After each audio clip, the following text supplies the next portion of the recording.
ښه بسم الله الرحمن الرحیم اول ویل د تعریف درته ولیکم مونږ تاسې د سی آی ټي په شروع کې اول وینډوز ویلې مونږ ویلې وینډوز څه کار کوي اپریټینګ سیستم ده چې دا اپلیکیشن چلوي یعنی که چیرې زمونږ په کمپیوټر کې اپریټینګ سیستم نه وي وینډوز نه وي مونږ نور پروګرامونه هم استفاده نشو کولی پوه شوئ اپریټینګ سیستم څه کار کوي کمپیوټر ټول په اپریټینګ سیستم چلیږي دا هارډویر چې د ټول اپریټینګ سیستم چلوي که چیرې اپریټینګ سیستم نه وي مونږ له کمپیوټر نه استفاده نشو کولی بیا هغه نه وروسته په سی آی ټي کې ورډ ویلې مایکروسافټ ورډ مونږ ویلې ورډ څه کار کوي په هغه کې اپلیکیشن او ډاکومنټ جوړیږي دا ټول افیس پروګرامونه دي ورډ د افیس اول پروګرام ده او افیس کې اول مونږ ورډ استعمالو کنه چې څه پکې جوړو اپلیکیشن او ډاکومنټ جوړو چې تاسو یې ادارې ته ځئ کنه اول کار به څه شي کمپیوټر ته ناسئ او اپلیکیشن او ډاکومنټ جوړوي ټول به په ورډ کې جوړوي نو د ورډ کار څه شی وو ورډ پروسیسر ده چې پکې اپلیکیشن او ډاکومنټ جوړیږي نو مونږ په ورډ کې اپلیکیشن ډاکومنټ جوړول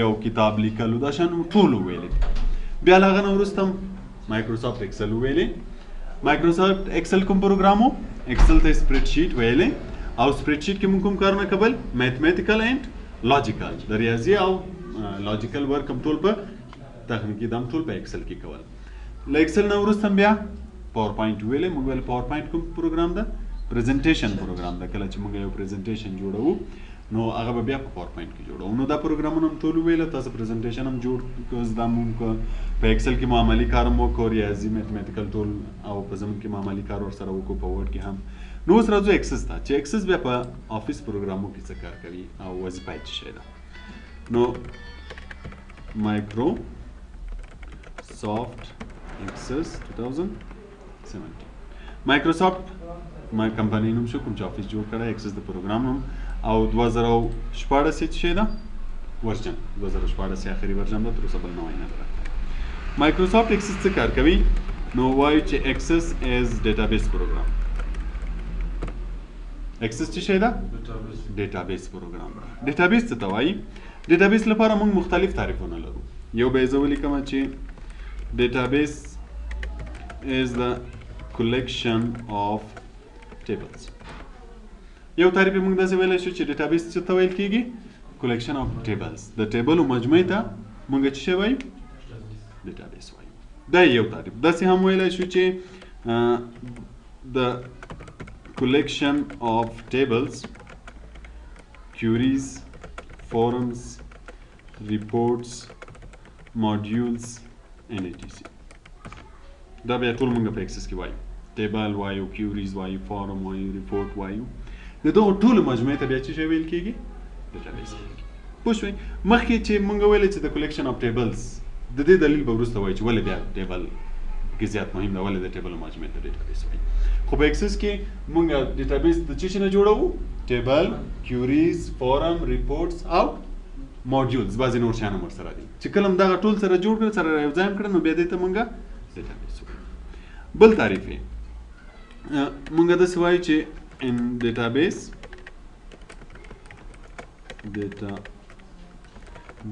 is a system in which we do record manipulation ډیټابیس هغه سیستم ته ویل کېږي په کوم کې چې موږ ریکارډ منیپولیشن کوو ریکارډ منیپولیشن څه معنا ریکارډ منیپولیشن مطلب چې نوی ریکارډ پکې واچوو ایډ نیو ریکارډ یو داسې سیستم ولرو چې په هغه کې موږ نوی ریکارډ اچولی شو ریکارډ څه معنا معلومات یو داسې سیستم ولرو چې په هغه کې موږ معلومات درج کولی وشو ایډ نیو ریکارډ ډیلیټ ریکارډ ډیلیټ کولی وشو اپډیټ ریکارډ اپډیټ کولی وشو ایډیټ ریکارډ تبدیل کولی وشو پرنټ ریکارډ پرنټ کولی وشو نو دغسې یو سیستم چې په هغه کې موږ نوی معلومات واچولی شو معلومات بیرته ترې ډیلیټ کړی شو معلومات اپډیټ کړی شو معلومات کې تغییر راوستلی شو او پرنټ یې وکولی شو راپور راته وباسي دغه سیستم ته څه شی ویل کېږي ډیټابیس ویل کېږي دغه دوه تعریفونه چې دي دا یې تخنیکي تعریفونه دي او دا چې د تخنیکي نه ده اوس مثلا که تاسو نه یو تخنیکي کس پوښتنه کوي چې ډیټابیس څه شی ده که نه نو تاسې ورته ویلی شئ چې کلیکشن اف ټیبل یا کلیکشن اف ټیبل کیوریز فارم او ریپورټس او که داسې کس چې هغه تخنیکي لحاظ نه پوښتنه نه کوي همداسې درنه پوښتنه کوي چې ډیټابیس څه ته وایي نو تاسې به ورته وایي چې ډیټابیس از ا سیستم in which we can do record manipulation چې موږ نوی ریکارډ پکې اچولی شو ډیلیټ کولی شو دې ته ډیټابیس وایي. اوس ډیټابیس چې دا ما درته ویله چې یو سیستم چې په هغه کې موږ معلومات واچولی شو. نن سبا چې دا ډیټابیس ډېر زیات مهم ده، باید په هر اداره کې ډیټابیس استعمال شي. فایده به یې څه شی وي؟ نو ګوره موږ ویله چې ډیټابیس یو داسې سیستم چې په هغه کې موږ معلومات نوي واچولی شو ډیلیټ یې کړی شو که نه. اوس مثلا دا زموږ کورس ده، ګوره یو ساده کورس ده. که چېرې موږ یو ډیټابیس ولرو د شاګردانو لپاره، کوم شاګردان چې راځي د دو معلومات موږ ټول واچو. هر شاګرد چې نوی راځي موږ ډیټابیس کې د هغه معلومات درج کوو، مثلا ماکس یې ورسره درج کوو، په کوم تاریخ راغلی ده، څومره یې فیس ورکړی، اول یې کوم پروګرام موږ سره شروع کړی ده، پوه شوې، بیا وروسته یې کوم پروګرام ویلی ده، کله چې دی پروګرامونه وایي موږ یې ورسره ایډیټ کوو که نه. نو که چېرې موږ دغسې یو سیستم ولرو چې ټول شاګردان پکې وي، نو چې بیا یو شاګرد ما ته 10 کاله وروسته هم راشي ما ته وایي چې مثلا ما په دې کورس کې درس ویلی که نه، زه صرف د ده نوم ورکوم، په مغه ساعت کې به ما ته د ټول ریکارډ راباسي چې د مثلا په کوم تاریخ دلته داخله اخیسته، کوم پروګرامونه یې ویلي دي که نه، له کوم نه تر کوم تاریخه پورې څومره درس دلته ویلی ده. مثلا شفخانه که چېرته ځان ته یو ډیټابیس ولري، مریضان ورځي پېښور ته کتلي یاست، رحمان میډیکل یا د نور غټې شفخانې، دلته چې اول ورشئ مریض ثبتوي، مریض د کوم ځای ده، څه تکلیف لري، بیا چې کله ثبت یې کو یو وړکی کارت ورکوي چې په هغه کارت کې د دې مریض نوم او یو مخصوص نمبر لیکلی وي، پوه شوې.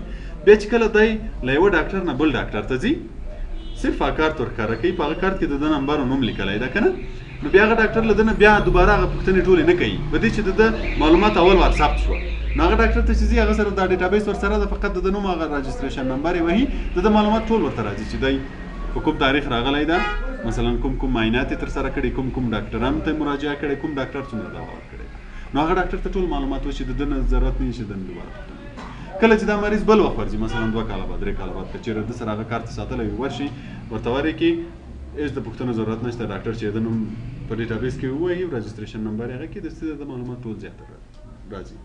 نو دغه سیستم ته څه شی ویل کېږي؟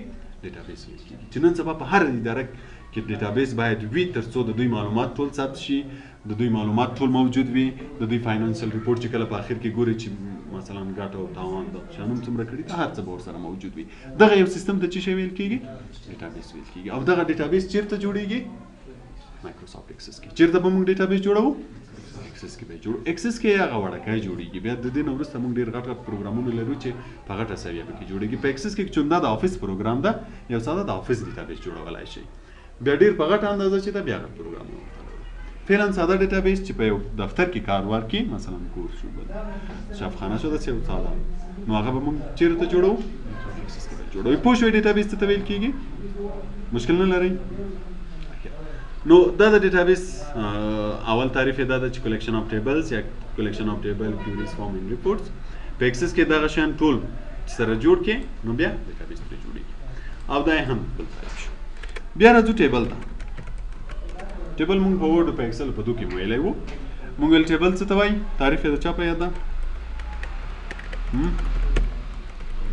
کلیکشن اف روز اینڈ columns. د روز او د کالمز مجموعې ته څه ویل کېږي؟ ټیبل ویل کېږي. اکسس کې ما هغسې ټیبل لرو چې روز لري، کالمز لري، پوه شوې؟ نو د دواړو مجموعې ته بیا ټیبل ویل کېږي. بیا راځو رو. رو ته په اکسس کې څه شی ویل کېږي؟ ریکارډ ویل کېږي. یو ورونه ټیبل کې رو ته په اکسس کې موږ څه شی وایو؟ ریکارډ ویل کېږي. چې ریکارډ څه شی ده؟ د کلیکشن اف انفارمیشن. انفارمیشن معلومات. The collection of information is called record. اوس مثلا تاسو یو ټیبل جوړوئ د شاګردانو لپاره، د کورس یو ټیبل جوړوئ که نه؟ ګوره د یو شاګرد ټول ډیټیلز به په یوه رو کې راځي. مثلا نوم یې څه شی ده، د پلار نوم یې څه شی ده، په کوم تاریخ پیدا شوی ده که نه، څومره فیس یې ورکړی، دا ټول په یوه رو کې راځي که نه؟ نو د یوه نفر ټول معلومات په یوه رو کې شوه که نه؟ نو دې ته څه ویل کېږي؟ ریکارډ ویل کېږي. معلوماتو ته ریکارډ ویل کېږي. نو هر رو ته یو ریکارډ ویل کېږي، چې په هر رو کې به د یو سړي مکمل معلومات وي. نو په اکسس کې رو ته ریکارډ ویل کېږي. بل د کالم.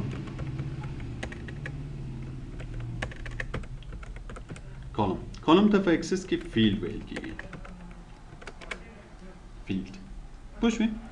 د سنګل یونټ of information is called field یا column. یو معلومات ته څه ویل کېږي؟ کالم ویل کېږي. تر چې زه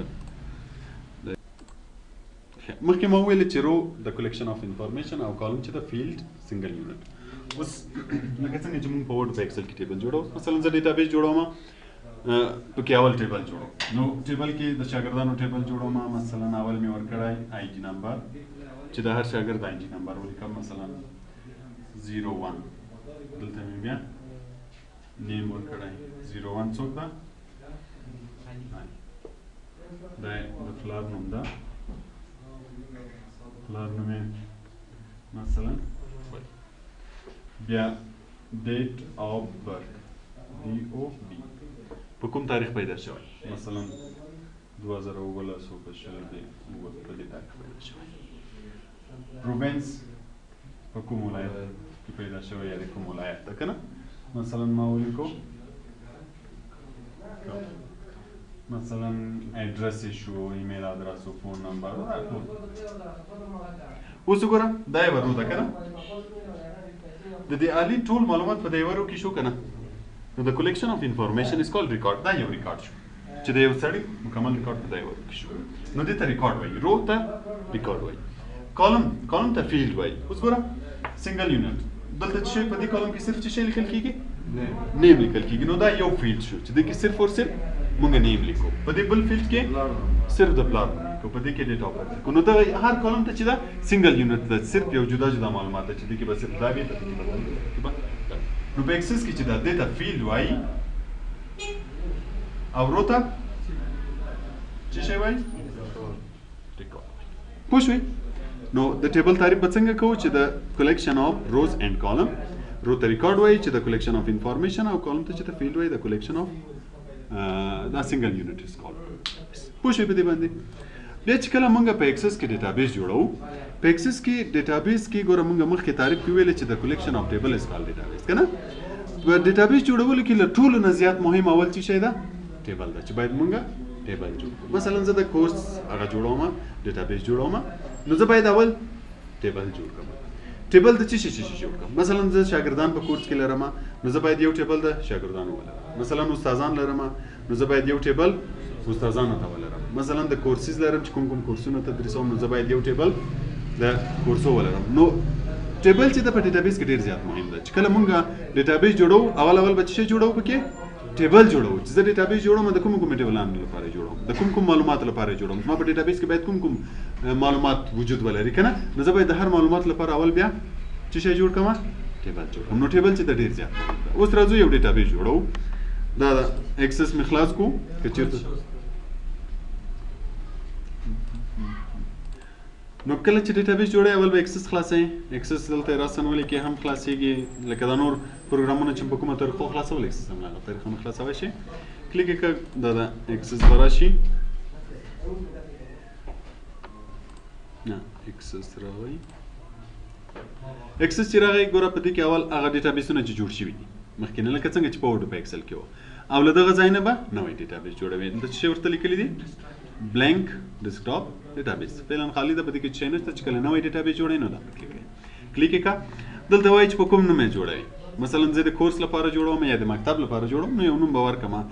مثلا نوم یې ورکړو چې بریا انسټیټیوټ ډیټابیس. چیرته سیف کوئ؟ ځای به هم له دې ځای نه ورته ووایي چې چیرته زه سیف کوم. کوشش کوئ چې ډیټابیس په ښه ځای کې سیف کوئ چې که چېرې مثلا وینډوز خراب شي، ډیټابیس هم خراب نه شي، یو کاپي ډیسکټاپ کې ولرئ. نو فعلا زه ورته وایم چې په مای ډاکومنټ کې په دې نامه ثبتوم. دلته به کریټ کلیک کړئ. کریټ چې ته څنګه کلیک کو، ګوره اول څه شی راځي؟ ټیبل راځي. زه به دا ټیبل بیخي کلوز کړم چې اول ایکسس کې وګورو چې څه شی شته. ګوره ایکسس کې چې دا منیوز لرو، خو ما درته ویل چې دا د ورډ او ایکسل غوندې نه ده چې موږ د منیو په حساب لاړ شو. موږ دلته اول ډیټابیس وایو. په ډیټابیس کې ما تعریف کې درته ویل چې د کلیکشن اف ټیبلز، کیوریز، فارم اینډ ریپورټس. نو اول موږ څه پکې زده کوو؟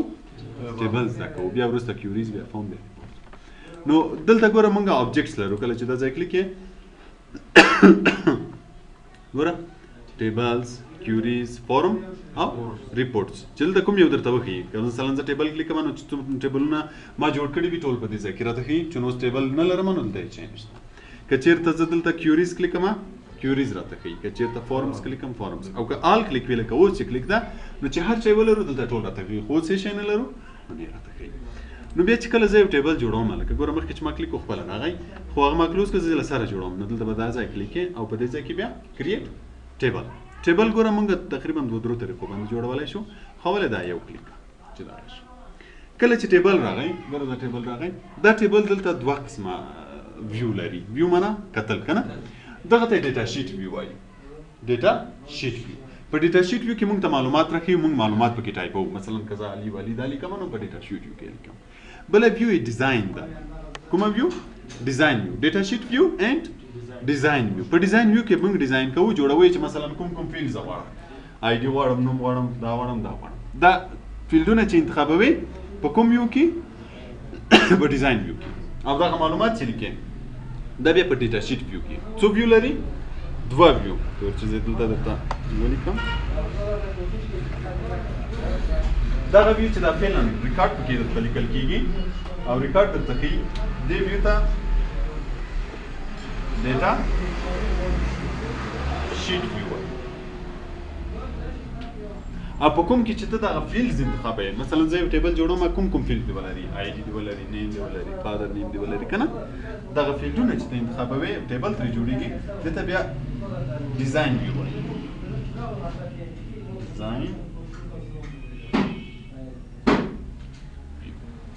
پوه شوې ډیټا شیټ ویو چې ریکارډ پکې لیکې ریکارډ درته ښیي او ډیزاین ویو چې ته ټیبل پکې ډیزاین کوې جوړوې چې ته کوم ما ټیبل دی کوم فیلډز ولري نو چې کله ګوره ته دلته ټیبل کریټ کوې دلته به ګوره ټیبل لیکلی وي او ټیبل ډیزاین هم لیکلی اوس ګوره چې دا کلیک کې ټیبل ډیزاین راځي دې ته ټیبل ډیزاین ویو وایي په دې ځای کې ټیبل ډیزاین کېږي چې ته کوم فیلډز انتخابوې او بل چې مخکې هم کلیک کوو هغه ګوره راسن ډیټا شیټ ته ځي چې په هلته ته ډیټا شیټ ویو راسن ریکارډ هم لیکلی شي او فیلډز هم ځان انتخابولی شي خو اول یې له ډیزاین نه جوړوو چې ډیزاین مو زده شي دلته راځو څه شی کلیک کوو ډیزاین کلیک هم کوو ګوره اول څه شی پکې راغی فیلډ نیم ما درته ویل چې کالم ته څه شی ویل کېږي فیلډ نو دلته ته کالمونه انتخابوې چې زما ټیبل د کوم کالمونه ولري نو زه ورته وایم چې اول د کوم شی ولري آی ډي نو ګوره دلته زه لیکم چې آی ډي نمبر دې ولري بیا دلته ډیټا ټایپ راځي ډیټا ټایپ سبا وایو چې ډیټا زه دې کې څه شی لیکم مثلا زه آی ډي کې لیکم نمبر په آی ډي نمبر کې موږ نمبر لیکو تاریخ لیکو که خط لیکو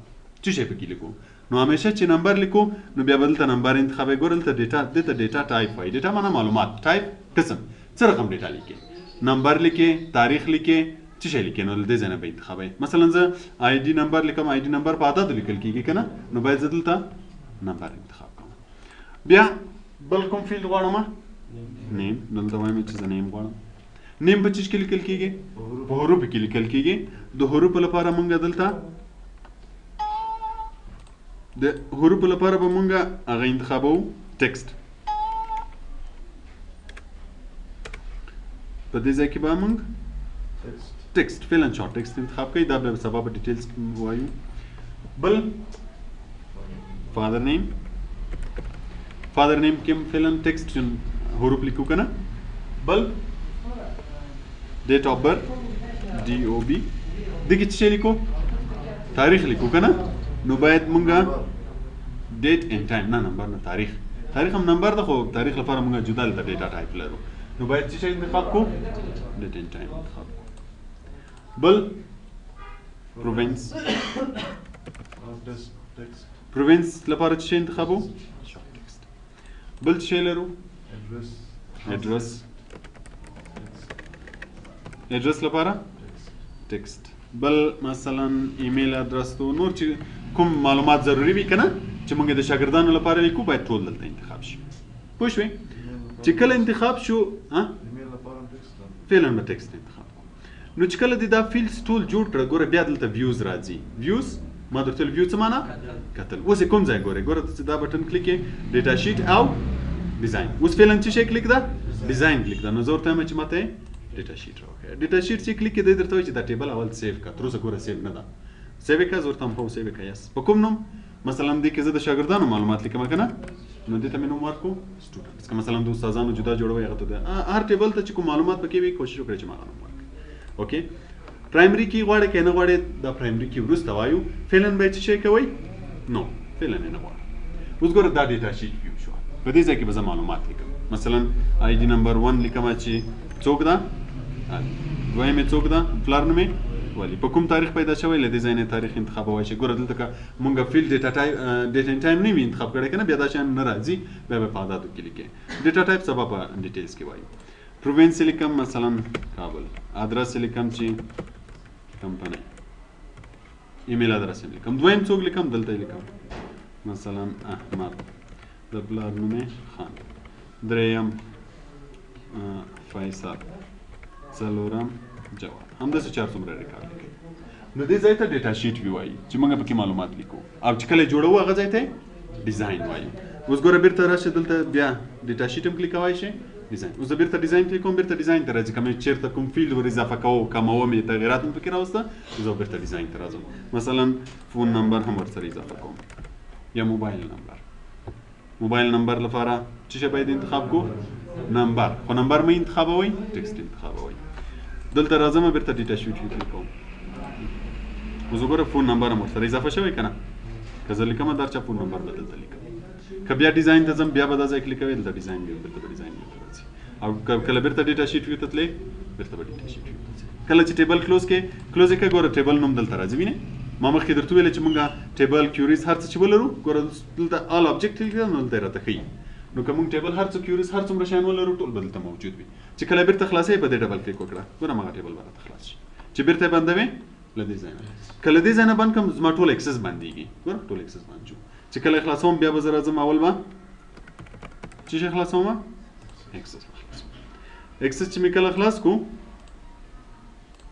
نه اکسس چې مې کله خلاص کړو ګوره هغه ډیټابیس چې ما مخکې جوړ کړو نوم یې دلته شته که نوی جوړوم دا به کلیک کوم او که نه نوم یې دلته شته که دلته یې نوم نه وي بیا اوپن کلیک چې هر چېرته یې نوم هر چېرته دې سیف کړی وي براوز یې کړه هغه ځای نه خلاص کړه خو وینې دلته تیار شته زه به یې له دې ځای نه کلیک هم بیرته به راشي ګوره بیرته دا ځای اول راغی نو ما پکې چې په دې ډیټابیس کې ما صرف اور صرف څه جوړ کړی یو ټیبل مې جوړ کړی چې کله خلاصوم ډبل کلیک به پرې وکړم بیرته به ټیبل خلاص شي چې کله ډیزاین ته ځم بیرته به دا ځای کلیک کوم ډیزاین ویو ته به راشم چې تغیرات پکې راولم او که کله بیرته ډیټا شیټ ویو ته تلم چې معلومات پکې ولیکم بیرته به ډیټا شیټ ویو ته ځم که مې کله بیرته نوی ټیبل جوړوم نو بیا به راځم کریټ څه شی به کلیک کوم ټیبل ډیزاین بل نوی ټیبل به راځي بیا به فیلډز انتخابوم بیا به یې سیف کوم نو هغه به هم دلته ورسره اضافه شي مثلا دا ورځ د ټیچرز لپاره یو ټیبل جوړوم نو په هغه کې لیکم چې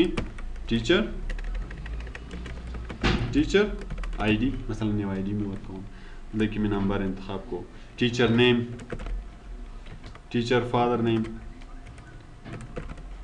مثلا ډیټ اف برث کوم معلومات چې د استادانو لیکي ټول لپاره زه فیلډز انتخابوم بیا وینې ورځم په دې ځای کې ډیټا شیټ ویو چې معلومات یې ولیکم که نه وینې دی راته وایي چې ټیبل دې سیف کړی زه ورته هم هو سیف یې کړه په کوم نامه دلته به څه شی نوم ورکړو ټیچر اوکې پرایمري کی غواړې که نه ګوره دیر از نو پرایمري کی ډیفاین فعلا نه نو کوو وروسته بیا دا پرایمري کی وایي چې څه کار کوي نو وینې ډیټا شیټ ویو راغله دلته به زه معلومات پکې لیکم چې زما استادان څوک دي علي والي کلوز نو اوس ګوره زه په دې ډیټابیس کې فعلا څو ټیبله لرم یو د دې یو د دې نو چې کله موږ یو ډیټابیس جوړوو نو اول پکې څه شی جوړیږي ټیبلز جوړیږي چې ته د ډیټابیس جوړې کوم کوم معلومات ته په دې ډیټابیس کې بیا ذخیره کوې نو د هر معلومات لپاره باید تاسې یو ټیبل ولرئ پوه شوې په دې ځای پورې مشکل نشته بس همدومره